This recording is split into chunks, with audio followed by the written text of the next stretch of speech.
existen las familias afectadas con las que no.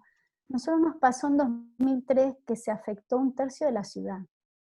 Un tercio de la ciudad, y yo diría, la inundación 2003 nos afectó a todos, porque el que no perdió la casa, ayudó a otro durante, en los centros de evacuados, en registrar para que se encuentren las personas que estaban perdidas porque habían salido de sus casas sin ningún tipo de aviso y sin ningún tipo de ayuda. Es decir, la afectación fue a toda la ciudad, ¿no? Pero después, ¿qué suele pasar, no? Por ejemplo, esa inundación tan grande que tuvimos aquí en 2016, si ustedes le preguntan a algún santafesino, es muy probable que el 98% me animo a decir no se acuerde de que tuvimos una inundación, porque la afectación fue de apenas, en el momento más álgido, de 900 personas sobre 400.000. Aunque eso nos llevó como municipio a destinar durante ese lapso, durante mucho tiempo, casi el 80% de los recursos humanos y municipales a atender la situación de emergencia, que no era solo atender a ese grupo de familias, ¿no? Que el sistema de bombeo funcione, que esté controlado todo el sistema de defensas, que el sistema de limpieza se adecue a esta situación. Pero bueno, es de los desafíos. Nosotros trabajamos mucho en incorporar este enfoque en las escuelas, ¿no? Y teníamos programas con las escuelas y seguimos pretendiendo que las escuelas incorporen en el sistema educativo formal la formación en esta cultura de la prevención, porque en general, además, estas obras están en zonas que no se ven, entonces uno puede ni saber para qué sirven. De hecho, eran muy vandalizadas durante mucho tiempo. Hoy las tenemos identificadas, mantenidas, y por lo menos hasta el año pasado había circuitos educativos todos los años para que los chicos conozcan esta situación. O sea, los santafesinos estamos condenados a mantener nuestro sistema de protección y a destinar presupuesto a eso. Y para eso tenemos que tener información y no perder de vista este tema, no dejarlo fuera de la agenda pública, que es otra cosa que suele pasar, ¿no? Están en la agenda pública solo el momento de la emergencia. Y ahí aparecen las familias que más impacto tienen de las que no. Y el tema es que esto esté en agenda pública de manera permanente. Y en relación a las familias que viven en zonas de riesgo hídrico, el proyecto que nosotros teníamos previsto para la ciudad era que se generen programas de relocalización o de mejoramiento con alteo de ese tipo con algún tipo de vivienda que permita que también socialmente entendamos que no es conveniente radicarse en zonas bajas. Muchas veces las familias los hacen porque no tienen otra alternativa y porque a lo mejor enfrentas riesgos mucho más graves que la inundación. Entonces, el riesgo de no tener vivienda, el riesgo de la violencia, el riesgo del desempleo, hace que el riesgo de inundarse cada tanto, y bueno, sea más aceptable que otros tipos de riesgos. Por eso el enfoque de resiliencia y el enfoque integral de las políticas me parece que es muy importante para tenerlo presente y para trabajar con esas comunidades en modificar esa percepción del riesgo, en que conozcan, comprendan el escenario en el que están atravesando, de manera de que no haya familias que se radiquen en zonas de riesgo hídrico, por ejemplo, con el caso aquí en Santa Fe. Por supuesto, esto debe variar en cada ciudad, ¿no? Andrea, genial. Tengo dos preguntas que creo que las respondiste, pero como las preguntaron de otra manera, las hago igual. Y después pasamos a las preguntas de los participantes, que es cómo involucrar al resto del gobierno en esta tarea, distintas áreas de gobierno que participen como uno, y lo otro es cómo trabajar en épocas que no hay inundación. Algo Bueno, dijiste, pero... en el caso nuestro, la Dirección de Gestión de Riesgo, que se creó en diciembre de 2017 con el cambio de gestión, era una dirección de rango de secretaría, o sea, formaba parte del gabinete, y nosotros tuvimos en el mes de enero, cuando asumimos, una capacitación todos los funcionarios en este tema, por ejemplo, para que entendamos que todas las políticas tenían que estar atravesadas por esta dimensión. Es difícil, pero la verdad que en Santa Fe tuvimos una experiencia que incluso es muy reconocida en otros lados. Bueno, hemos recibido varios reconocimientos por este trabajo transversal. Es decir, no es que la Dirección de Gestión de Riesgo tiene que tener un gran presupuesto y un gran equipo, sino que es la que articula y la que trabaja con el resto de manera persistente, persecutoria por momentos, insoportable, pero el punto es que entendamos que se tienen que pensar las políticas de manera integral. Y cuando trabajamos en la estrategia de resiliencia eso lo vimos mucho, o sea, incluso habíamos formado un equipo de proyectos especiales, lo llamábamos, que era una manera elegante de robar funcionarios de otras secretarías, para sentarnos todos en una mesa a pensar juntos un problema. Porque por supuesto que, primero que es más rico el aporte, y segundo, como les decía a lo largo de la exposición, se optimizan recursos. O sea, esta cosa ridícula que uno ve, no tanto en los municipios, pero sí en los niveles provinciales y nacionales, que cada ministerio tiene sus equipos de arquitectos, sus equipos de ambientalistas, sus equipos de trabajadores sociales, etc. Y tenemos un nivel de superposición de políticas públicas y de recursos que después no muestran buenos resultados en territorios. El caso de las políticas sociales para mí es el más claro. Pero bueno, esto requiere una decisión política, de la gestión, de poner el tema en la agenda y de trabajar, por eso digo, hubo una instancia formativa para todos los funcionarios de por qué este enfoque era importante. Entonces hasta la Secretaría de Cultura, o si no tiene nada que ver, había generado obras de teatro vinculadas a la prevención y la educación en relación al riesgo. O sea, se piensa de manera que todas las áreas aporten a esta problemática. Y después, ¿qué pasa en tiempos de normalidad, entre comillas? Bueno, siempre decíamos que el funcionario de gestión de riesgo no hacía nada, pobre, pero en realidad se supone que el enfoque de riesgos mira todo el proceso, o sea, no está parado en el durante. Si uno lo mira antes, durante y después de la emergencia, que en realidad es un círculo que debería ser virtuoso, ¿no? Volver siempre al mismo punto, el durante es un momento.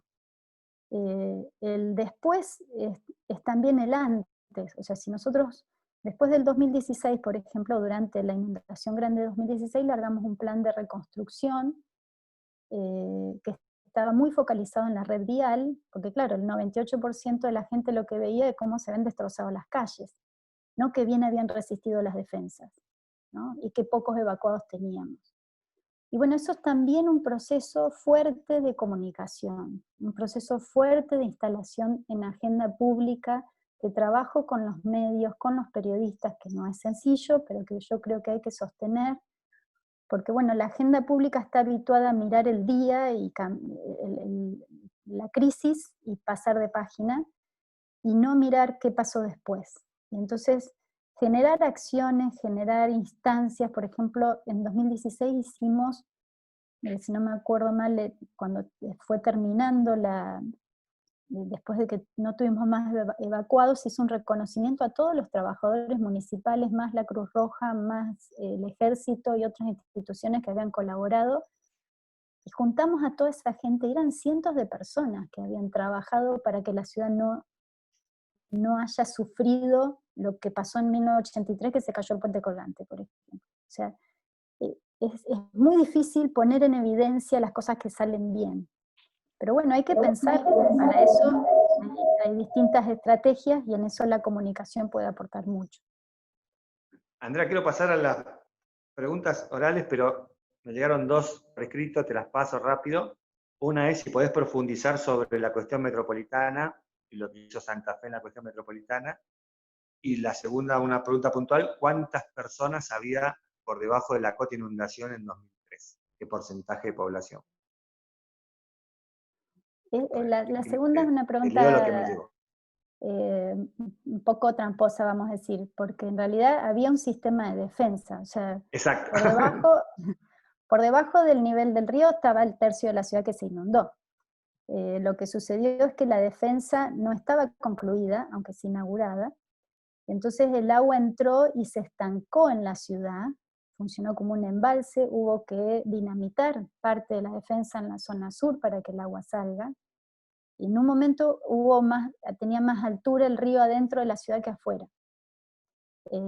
Entonces, bueno, ese es todo un debate. Hoy hay zonas en la ciudad, en el suroeste de la ciudad que están a cotas muy bajas. En la ciudad se construye a cota 16 y hay barrios enteros construidos en cotas bajas, pero pasa como con algunas villas en Buenos Aires o como algunas favelas en Río. También hay que pensar cómo se mejoran las condiciones de vida y el sistema de protección de comunidades que ya están instaladas y que no son fáciles de mover, ni en términos económicos ni en términos sociales, ¿no? Entonces, ahí importa mucho generar capacidades, llevar servicios, pero generar capacidades y lo que sería resiliencia comunitaria, ¿no? Que la gente entienda donde vive y entienda que el riesgo existe, aunque estén todas las obras terminadas, aunque tengamos nuevas estaciones de bombeo. Una lluvia muy grande implica que a lo mejor unas horas haya agua en algunos de esos lugares, y entonces hay que estar preparado para eso. Y la primera me perdí, ¿cuál era?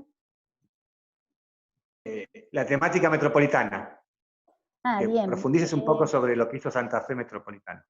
Bueno, aquí tenemos en la provincia una ley muy interesante que formalizó como organismos estatales independientes, autárquicos a nivel provincial, entes coordinadores de áreas metropolitanas, con el liderazgo de la ciudad cabecera y después el compromiso de las localidades vecinas. Santa Fe lo que hizo fue, se constituyó ese ente coordinador con 26 localidades, ahí se sientan en la misma mesa el intendente de la ciudad capital con el intendente o el presidente comunal de la ciudad más chiquita, y se hicieron los estudios de los primeros lineamientos estratégicos básicos, un diagnóstico general de la situación, y sobre todo el aprendizaje de un tipo de gobernanza nueva y compleja, ¿no? Porque implica tener presente la mirada de la ciudad grande, que puede ser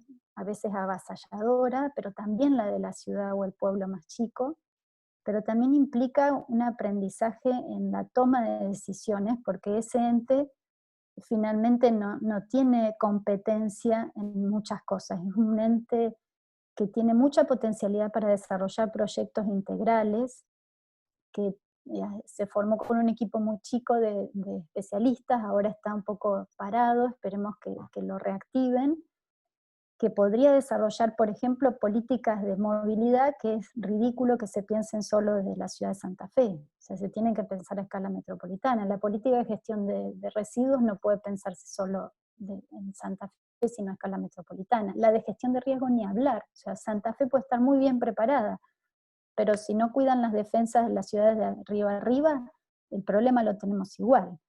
Entonces, digo también un aprendizaje de cómo gestionar, porque implica un espacio de concertación que incluso prevé la posibilidad que no se utilizó, pero yo creo que es interesante sumar como un consejo asesor a actores privados de la sociedad civil y de las universidades. Pero bueno, implica sentarse a acordar proyectos entre intendencias y presidencias comunales que en muchos casos después deberían avanzar en normativas comunes en los consejos municipales de cada uno de estos espacios, ¿no? Y donde hay sentado un representante del gobierno provincial, porque lo ideal también es que los organismos superiores, provincia y nación, antes de hacer inversiones o planificar sobre las ciudades, consulten a las ciudades, que es un tema que no siempre se hace. Entonces, la verdad que la ley es muy interesante. La experiencia está en sus primeros pasos, digamos, funcionó 2 años, hay que darle tiempo, es un tipo de gobernanza nueva. Si me preguntás, yo me animo a decir, nosotros deberíamos poder repensar nuestro esquema de gobierno, ¿no? Frente a estos dilemas. Pero bueno, eso implica cambios más profundos. Por lo pronto que existan instancias de concertación y de construcción, o al menos de debate y de consenso de algunas políticas, me parece que es un punto muy, muy interesante. Y por ejemplo, ellos definieron en ese espacio una agenda de inversiones prioritarias, donde no solo están las obras grandes que consigue la gran ciudad, sino también las obras chiquitas que necesita la ciudad más chica, y donde también aparece esta cuestión de si alguna ciudad, bueno, cómo pensar proyectos sostenibles de desarrollo y de integración, porque la desigualdad que se ve adentro de la ciudad de Santa Fe también se ve en el conglomerado del área metropolitana, ¿no? Con ciudades que tienen servicios y ciudades que no tienen acceso a servicios básicos. Andrea, acá me llegó otra pregunta más, llegaron 3 más, las hago rápido así, pero las quiero hacer. Una es, ¿el gobierno actual tomó las políticas públicas urbanas y territoriales con las que se venían trabajando? ¿Qué rol tomó la ciudadanía bajo el cambio de gestión y este tema? El gobierno actual... Sí, en el cambio de gestión, digamos, vos de 10 de diciembre, ¿esto es una política de Estado? ¿Hubo cambios? Bueno, hubo una pandemia, vamos a decir, por ahora. En principio sí logramos que la Dirección de Resiliencia continúe como tal, esta dependencia municipal, que para nosotros es significativa y que aparte nos permite estar integrados a la red internacional, aunque todavía no ha logrado tener una inserción fuerte con el resto del gobierno, y tiene mucho que ver con esto que pasó con la pandemia, que puso como un parate en las planificaciones de gobierno de los distintos niveles, ¿no?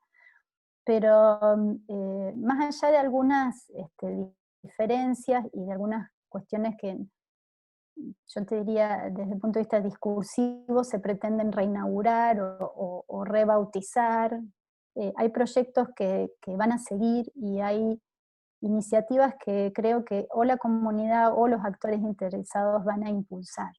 O sea, más allá de que la nueva gestión lo tenga como prioridad o no. Yo creo que hay muchos proyectos que sí se van a continuar, aunque a lo mejor se rebauticen, y sería ideal que además aprendamos un poco esto, los políticos, ¿no? A no pretender empezar de cero con cada cambio de gestión política, sino aprovechar las experiencias ya hechas y en todo caso mejorarlas, que hay mucho por mejorar, pero bueno, aprovecharlas. Y en el caso de gestión de riesgo sí hubo un retroceso, porque la Dirección de Gestión de Riesgo no forma más parte del gabinete, depende de la Secretaría de Recursos Hídricos, como si los riesgos fueran solo hídricos, y tiene un perfil más orientado a la protección civil. Pero bueno, nosotros creamos por ordenanza el sistema de gestión municipal de riesgos, y de hecho fue convocado algunos de estos espacios para la gestión de la emergencia. Yo creo que ahí también tiene mucho que ver cómo la población, pero también las entidades, los distintos actores sociales presionan para que ciertas políticas continúen, ¿no? Y no descansar solamente en que sean los funcionarios los responsables de continuar o no con las políticas de las gestiones anteriores. Bueno, muchísimas gracias. Pasamos a las preguntas online. Gabriel, si querés hacer una pregunta, levantó la mano. Si quieren levantar la mano me dicen y lo vamos pasando, pero arrancamos con Gabriel. Hola Andrea, ¿cómo estás? Bueno, yo vengo de la tecnología, alguna vez nos hemos cruzado por distintas gestiones de gobierno, ya que estuve en el Ministerio de Modernización. Bueno, y yo quería preguntarte lo siguiente. ¿Han implementado o han instalado algún mecanismo, sistema de alerta temprana basado, por ejemplo, en sensorización de los ríos, pluviómetros, o bueno, o en tal caso tomar información utilizando BI de otra fuente, como sea el servicio meteorológico o de algún sistema de hidrografía? Sí, fue de las primeras acciones. De hecho, en 2008 no estaba instalado el radar del INTA Paraná, que trabajamos mucho para que ese radar esté, y aparte tengamos acceso a los datos. Se desarrolló un sistema de seguimiento con estaciones meteorológicas que están radicadas no solo en la ciudad de Santa Fe, sino en toda el área metropolitana, lo que nos permite detectar sobre todo el tema tormentas de manera... Bueno, en el caso de las tormentas, uno, aunque tenga todo, nunca sabe cuánto exactamente va a llover y dónde, pero bueno, ayuda mucho, y aparte eso está con acceso público y sigue vigente. En el caso del río Salado no había sistema de alerta temprana en el 2003 y se implementó después. Lamentablemente el año pasado se dejó de medir en la gestión anterior y la nueva gestión todavía no activó el sistema de alerta temprana del río Salado. Es un río que, si recuerdan la imagen, parece un río así meandroso, chiquito, como que no tiene grandes problemas, pero bueno, en 4 días se puede transformar en un monstruo.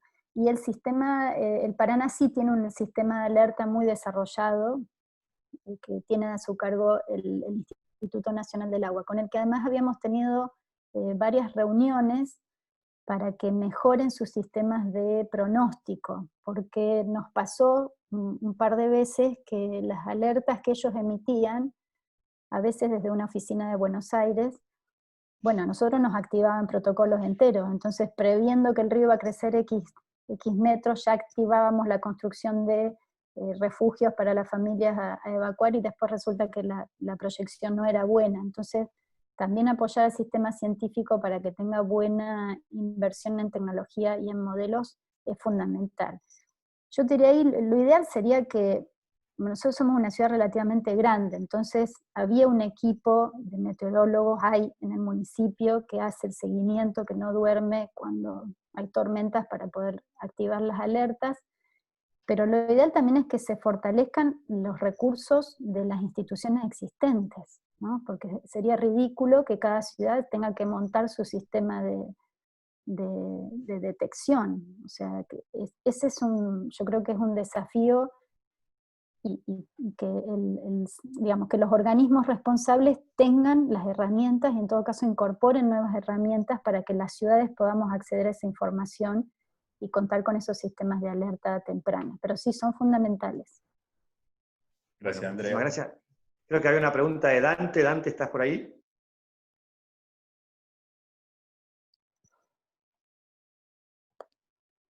Dante, quería hacer una pregunta, no sé si... Bueno, ¿alguien más que quiera hacer alguna pregunta? Como no veo bien a todos los participantes, si alguien quiere agarrar el micrófono y preguntar, bienvenido. Si no, yo me había guardado una pregunta que hicieron por escrito para la pregunta final, la hacemos directamente. Ahí está Dante levantando la mano. ¿Está Dante? Ah, bueno. Dante, perdón, que no voy a desactivar el audio, estaba perdido. Hola Andrea, muchas gracias por la presentación y gracias Fernando. No, la única pregunta que te quería hacer es si había alguna política pública que hubieran implementado con el objeto de desestimular el crecimiento de las villas que hay ya instaladas en torno a la ciudad de Santa Fe, o alguna política pública tratando de generar una migración de esas villas hacia el interior, teniendo en cuenta lo que vos dijiste y la dificultad social y material que implica movilizar la gente ya instalada ahí, como parte del plan de contingencia. Sí, eso es parte de la reconstrucción en realidad, y una reconstrucción resiliente es que esas familias no vuelvan a los lugares donde se inundan. De hecho, avanzamos y hubo una relocalización de unas 500 familias con distintos formatos, donde estudiamos y aprendimos esto que dije, ¿no? Que no es solo construir viviendas, eso solo no alcanza. Pasaba que familias que accedían a esas viviendas después las vendían, por ejemplo, y volvían a ocupar ranchos en zonas del río. Cuando el río está abajo, ahora estamos frente a una bajante histórica, aparecen unos terrenos fantásticos para radicarse, ¿no? Entonces es una cuestión ahí cultural muy compleja de resolver. Nosotros sí tuvimos, los programas urbanos integrales estaban focalizados en eso, en la relocalización de familias, de manera de que, por ejemplo, con la inundación de 2006, aprovechamos la inundación, en el mejor sentido, conseguimos fondos nacionales y se construyeron viviendas. Entonces, cuando ya teníamos designados los lotes, las familias volvieron a esos lotes hasta que se construyeron las viviendas. Y después, ese es un proyecto que fue en el noreste de la ciudad. Después en la zona tenemos un núcleo muy chico que todavía está expuesto a la crecida del Salado, y ya se había avanzado en un barrio nuevo que se llama Jesuitas, donde ya se habían relocalizado unas 140 familias, quedaba un grupo que todavía no se relocalizó y que tiene que ver también con entender cuáles son los medios de vida de cada uno de estos sectores, porque a veces las relocalizaciones, que es como la última instancia, tienen que pensarse en entornos cercanos a donde están viviendo, porque si no eso genera un montón de inconvenientes, desde la desvinculación hasta con los centros de salud, las escuelas, digamos, las redes de contención también son importantes a tener en cuenta, pero todavía tenemos unas 1.200 familias que están viviendo fuera de las defensas, y en los proyectos estaban en marcha distintos tipos de proyectos que requieren una inversión altísima, ¿no? para la reubicación. Y en estos años nos dimos una política muy fuerte de control desde el gobierno de la ciudad, con la Guardia de Seguridad Urbana, para que no haya radicaciones en zonas bajas. Es decir, era una de las funciones de la Guardia, además de cuidar los edificios y espacios públicos, mirar esta situación. Es decir, apenas se detectaba una radicación en una zona que no correspondía, se intervenía antes de que se construya, porque si no sabemos qué pasa después cuando ya se construye. Se pierde la discusión. Y en el oeste implementamos también lo que llamamos la costanera del oeste, que alcanzamos a hacer las primeras cuadras, que suele pasar, ¿no? Que las familias van creciendo hacia atrás y hacia las zonas bajas. Entonces adelante están el primer núcleo familiar y los hijos van construyendo atrás, ocupando zonas bajas del río, y nosotros necesitamos que los reservorios estén identificados. Entonces, ahí hubo todo un proyecto muy interesante en el oeste que nos permitió sacar las familias de los reservorios, fortalecer los reservorios y crear una calle de cierre de trama, llaman los arquitectos, después la llamamos costanera del oeste, que es hacia donde queremos apuntar. Y en eso el plan de ordenamiento urbano también es importante, porque, por ejemplo, en la zona que nosotros llamamos de la costa, que es prácticamente una isla, una vez construidas las defensas hubo una explosión demográfica. Hubo una zona que antes se usaba de quintas, ahora tiene una concentración poblacional de familias que fueron a vivir ahí, y familias de niveles medios, incluso medios altos. Entonces ahí se puso límite al tamaño del terreno, de manera de evitar que haya más construcciones de las que ya se habían generado, ¿no? Te diría, estas fueron como distintas herramientas. Y después otra que también comparto porque es importante, tener barreras físicas. O sea, una vez que por ejemplo, se hacía la mudanza de un grupo de familias hacia sus nuevas viviendas, se tiraban abajo los viejos ranchos, y si hubiera posibilidad de que se profundice el reservorio de manera que no sea fácil volver a instalarse, la barrera física también funciona. Si en cambio queda un camino, queda el terreno libre, es muy fácil que otra familia pueda radicarse ahí, ¿no? Entonces, la verdad que son problemas bien complejos y son de los casos que requieren intervención de distintas áreas municipales, no que cada una actúe por separado. Pero bueno, es uno de los problemas más complejos, y por eso nosotros confiábamos en que el trabajo educativo y el trabajo de concientización desde las escuelas con los vecinos sea sostenido para que las familias no se radiquen en esas zonas bajas. Pero bueno, hay que contemplar también cuáles son las problemáticas y las realidades, ¿no? Bueno, genial, gracias. Vamos a ir cerrando.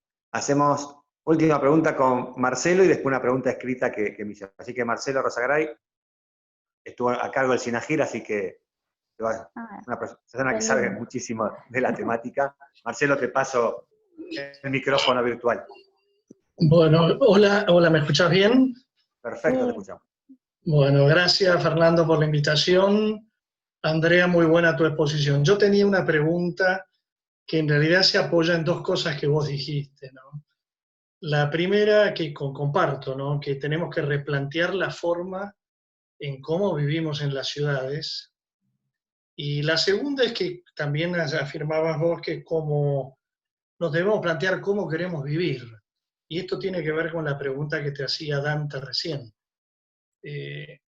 Vos en la respuesta que le das a Dante le hablas del proceso de reconstrucción y qué sé yo, pero a mí me parece que lo que nos ha planteado el COVID en estos cinturones y la aglomeración y crecimiento anárquico que ha habido al borde de las ciudades, nos deberíamos plantear quizás algo más audaz, más que visto desde la reconstrucción, por eso quería saber tu opinión, si no deberíamos hacer un replanteo territorial como se ha hecho en nuestro país en otras épocas, de hacer un estudio serio y no esperar el próximo desastre, sino trabajar hoy en zonas donde no tanto pensar en si vamos a llevarle servicios a los que hoy viven aglomerados, deberíamos pensar en generarle una propuesta integral con empleo, con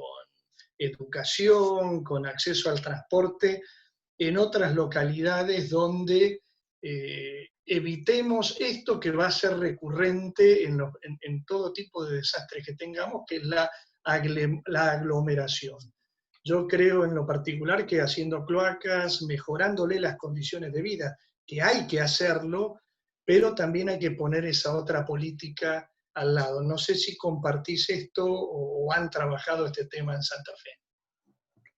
Bueno, yo creo que escuché, hace poco nosotros invitamos a Braulio Morera, que es uno de los coordinadores de la red de ciudades resilientes a nivel internacional, y él decía, bueno, que nos permite la pandemia, es un poco lo que vos planteás, ¿no? Pensemos aquello que nunca pudimos hacer, ¿por qué no lo podemos empezar a hacer ahora? ¿No? También son buenos momentos para pensar políticas audaces de transformación de las ciudades. Por ejemplo, esto que se plantea en las ciudades 15 minutos, fortalecer las macromanzanas, bueno, como distintos ejemplos, las biociudades que se dio en la primera charla, es decir, cómo replanteamos la forma en que queremos vivir.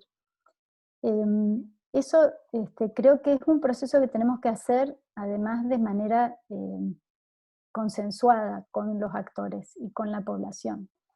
Entonces, ese es uno de los desafíos que tenemos por delante. Yo creo que hablar de los aglomerados en general o de las villas, quizás no sea lo que nos ayude a dilucidar los problemas, porque hay situaciones realmente muy diversas, ¿no? No es lo mismo la Villa 31, que bueno, para los que somos del interior es la Villa 31, no la 1, 11, no sé qué, todos los nombres que, que tienen, pero no es lo mismo que algunos entramados que podríamos llamar de villas en ciudades del interior, ¿no? Que no tienen crecimiento en altura, por ejemplo, tienen sí hacinamiento, que es uno de los riesgos, de los condicionantes y de vulnerabilidad frente a la pandemia, y por supuesto hay que pensar distintas alternativas, pero que además esas alternativas sean realizables, que yo creo que ese es también otro desafío, y por eso creo que tenemos que sentarnos distintos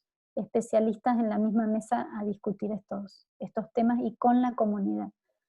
No es tan sencillo la relocalización de barrios, digamos. De hecho, por ejemplo, en la ciudad de Santa Fe, el suroeste, que creció sobre los basurales, en Bañados, ¿sí? Era el sector más pobre de la ciudad, pero está a 10 cuadras del centro. Está a 10 cuadras de la mayor oferta laboral de la ciudad. Entonces, por supuesto, si queremos pensar una ciudad distinta, tenemos que pensar lo que algunos arquitectos llaman las nuevas centralidades y generar estos espacios que permitan que bueno, es lo que pensábamos para el Parque del Norte, ¿no? O sea, que no solo se piense el espacio como espacio verde, como construcción de viviendas, sino también qué actividad económica va a alimentar y va a atraer a que las familias vivan ahí y vivan de otra manera. Si no incorporamos el enfoque económico, los medios de vida, es muy difícil que después se puedan resolver o trabajar el resto de las cuestiones. Te doy otro ejemplo, el caso de las familias que te comentaba de la zona aquí se llama la Vieja Tablada, que logramos reubicar a un grupo muy grande. El grupo que falta son ladrilleros. Y claro, no pueden hacer esa actividad adentro de la ciudad. Entonces hay que pensar todo un proceso o de reconversión laboral o de adaptación. Habíamos pensado hasta armar un parque ladrillero, o sea, hay que pensar alternativas que sean realistas. Pero sí comparto que estos momentos son buenos momentos para políticos audaces en el buen sentido. También aparecen los otros, pero pensemos bien. O sea, hay que poder pensar distinto a las políticas públicas, de manera de no repetir, no fortalecer las vulnerabilidades, sino mitigarlas, disminuirlas. Y bueno, eso requiere que pensemos cosas nuevas, y a veces pensar fuera de la caja, pensar en mirar otras experiencias, hacer planteos que pueden sonar alocados, son oportunos porque ayudan a pensar distinto la salida de estas situaciones. Si pensamos de la misma manera, vamos a tener los mismos problemas. Como dicen todos los expertos en cambio climático, no está resuelto el problema. Y la pandemia puso como en acción la fase 0, creo, de cambio climático. O sea, el impacto que se espera es muy grande y requiere que cambiemos realmente de manera radical muchas de las formas en que estamos viviendo y planificando nuestras ciudades. Andrea, no quiero cortarte, nos ha cautivado a todos, 1 hora y 20 te hemos escuchado, se está por cortar por segunda vez, nos vamos a volver porque la verdad que riquísimo, te agradezco infinitamente y creo que todos, porque no se ha bajado nadie, éramos 40 hace 40 minutos, seguimos 40 escuchándote atentamente, la verdad que genial. Hay algunas preguntas que te han hecho de cómo seguir, de qué elecciones vienen, quizás por escrito podés responder alguna que te han hecho porque has generado y has hecho esto, que genere más pensamiento, esto que es un poco la idea del ciclo, que sigamos discutiendo y generando nuevas soluciones.